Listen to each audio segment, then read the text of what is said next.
the religion of Islam. Cafes and restaurants throughout Doha were painted with murals that quoted the Prophet Muhammad urging good morality, with foreign visitors warmly invited into the country's mosque, where many heard the call to prayer and learnt about Islam and its teachings for the first time in their lives.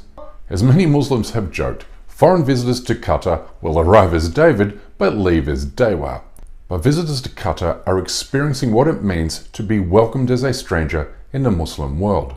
And as someone who's lived in a Muslim country for more than a decade and spent time visiting with Palestinians in their homes in Gaza and the West Bank, I can assure you the welcome you receive as a non-Muslim person is second to none, which is why I'm so happy that Qatar has given the rest of the world an opportunity to experience what I have. Notably, this was the first World Cup in which fans from rival countries didn't verbally and physically abuse each other. Why? Because Islam is the only religion in the world to not be hijacked by race or ethnicity. Now let's remember that Qatar copped a lot of flack for sticking to its Islamic principles in banning sales of alcohol at the tournament stadiums. We heard all the usual allegations of Islamic extremism and whatnot, but here's 2 points of data that vindicates Qatar's courageous decision to not bend to Western desires. For the first time, families and female attendees felt safe to be at the football. The atmosphere in Qatar was widely described as unprecedentedly friendly and inclusive. I feel like you're maybe feeling a little bit safer over here. Yeah, definitely, yeah. Because there's no alcohol involved, feels really safe. Yeah, brilliant.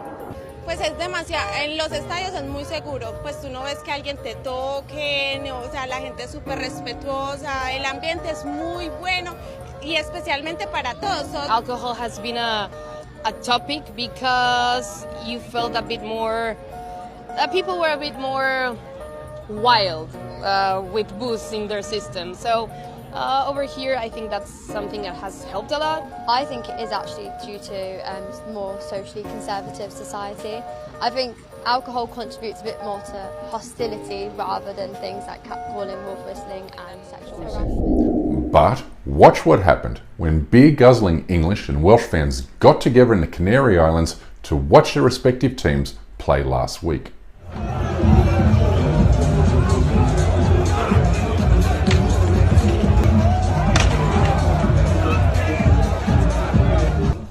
If that's what you call Western values, then you can see why Qatar and other Muslim countries reject them.